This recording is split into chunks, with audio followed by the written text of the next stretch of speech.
We've got a new line of tanks coming in, World of Tanks, and it's the Italian tanks, and this is the new premium, the ARIETE P46, and it's a weird sort of autoloader. Let's see if it's worth the money. This is what's going to be coming up in the video.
So hopefully by the time we get to the end of this you should decide if this tank's for you or not. It's rather expensive. That's the cheapest one, 13,500 gold, and that's 30 days premium as well though, so you can knock that off, can't you?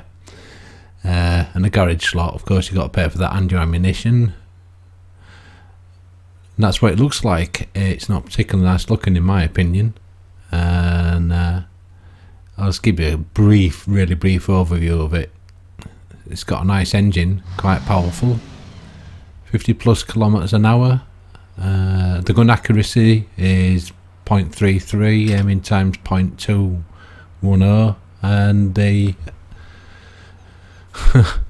yeah, it doesn't tell you how many rounds per minute because that's slightly variable. You see, it depends how much you fire it. It's a strange autoloader. It's not your average one. You'll see as we go. Penetration, the values, well, they're very similar to your usual tier 8. There's 212 millimeters on the standard round and 259 on the premium. I won't bother with the high explosive, we all know what that's like.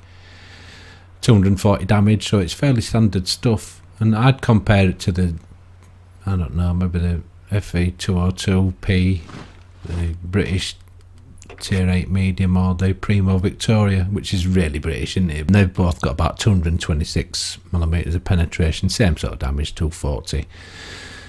Yeah, very similar. This is a very strange tank though.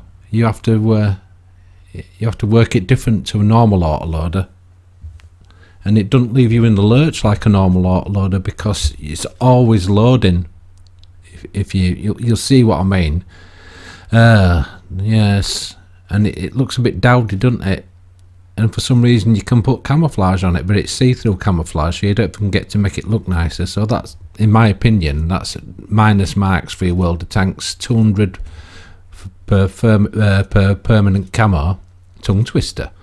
So that's a bit of a rip-off, really, isn't it? On top of the price, you know, that's a 40 quid tank. I don't know what that is in dollars.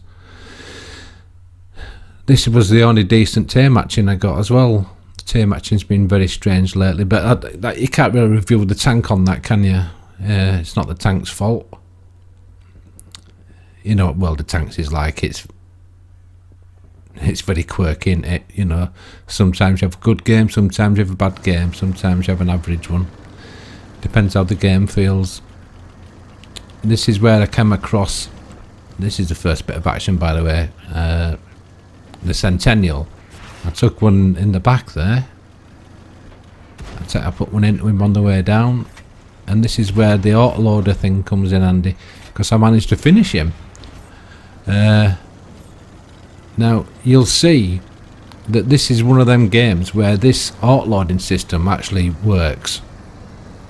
Well, it always works, but in this case it's an advantage. You see, the first round, it's the longest reload, and then the second one is a second or two different, and then the third round is shorter still.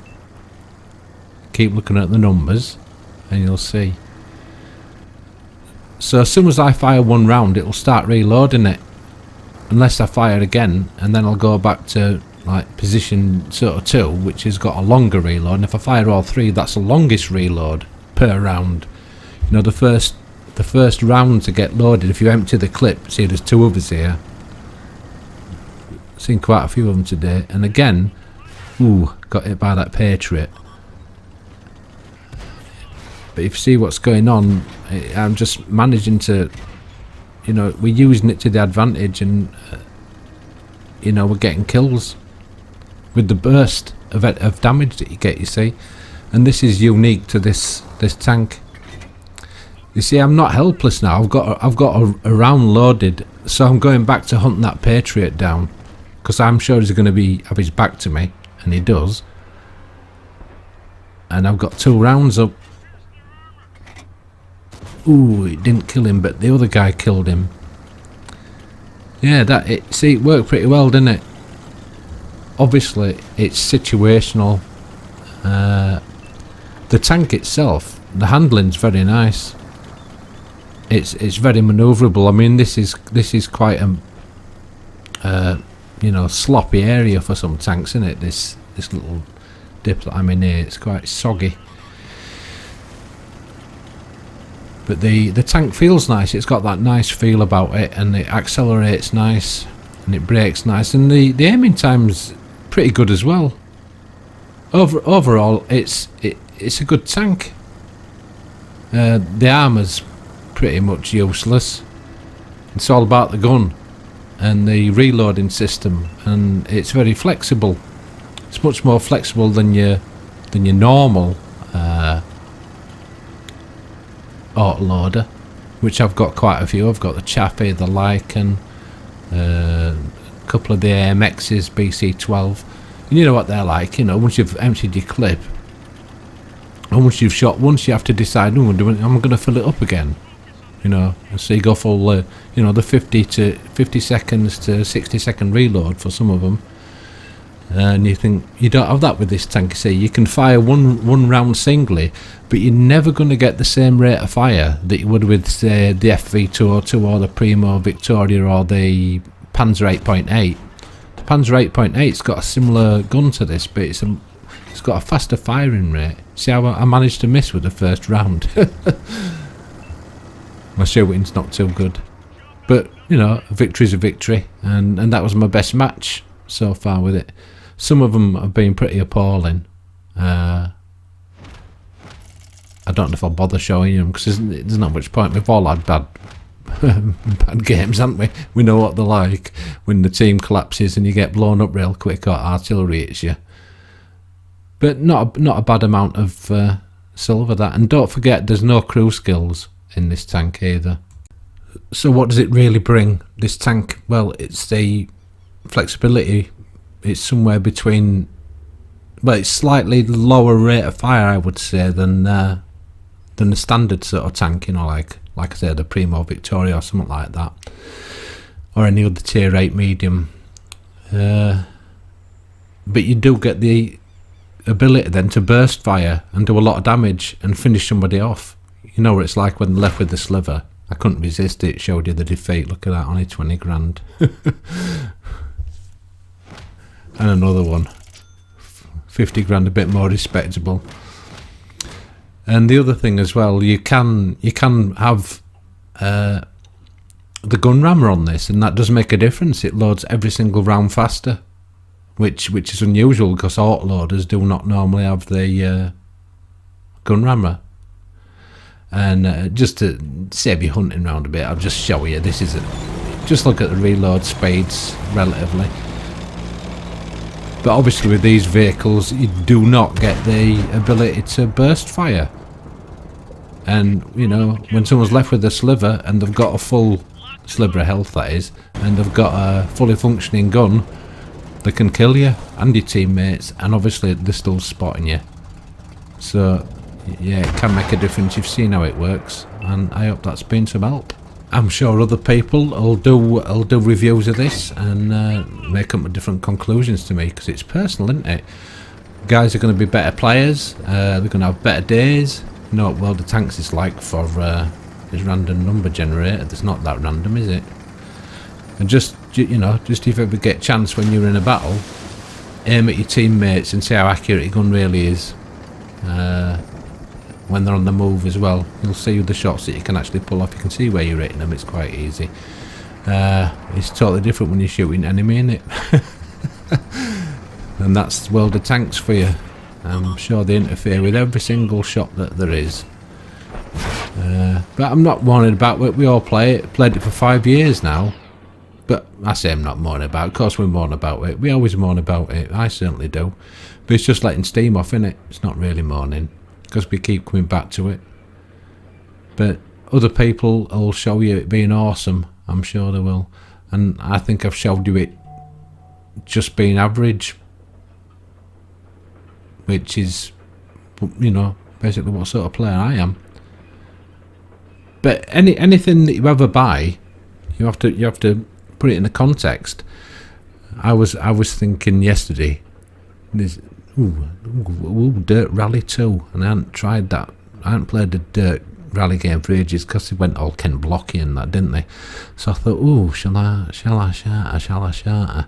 And I thought, oh, it's 55 quid, 55 pounds. I don't know what that is, $70, something like that. And, you know, it being Codemasters, I decided against it, because just, in my opinion, they're notorious for just having certain things wrong with the games, especially that raise net thing they've got. And so I balked at it, but then this comes on World of Tanks, a game that I can rage at sometimes, and I just bought it. Just like that. So I don't know. Is it going to be worth it for me? I'm not sure. It depends how much I play it. I've got tanks in my garage that I've hardly played, premium tanks, and obviously they've not been worth the money. And then others, I've got my Churchill tier 5 Russian Churchill 3, and I've got over 2 million XP with that, and loads of crew training. So that was worth every penny. It was only cheap, but it was, you know, worth every penny of whatever. Things are only worth the value that you get out of them. There's no real monetary value to this. It's just software. It's all numbers and stuff, innit? It doesn't actually exist anywhere else but in the game and on your screen when you're playing it. So to say if it's worth it or not, you have to have a bit of context, don't you? It's all going to depend on how much you use it. If you're only going to use it for a few hours, it's not going to be worth it. But if you get a lot more out of it, then it will be worth it. Anyway, you've seen what it's like. Thanks for watching.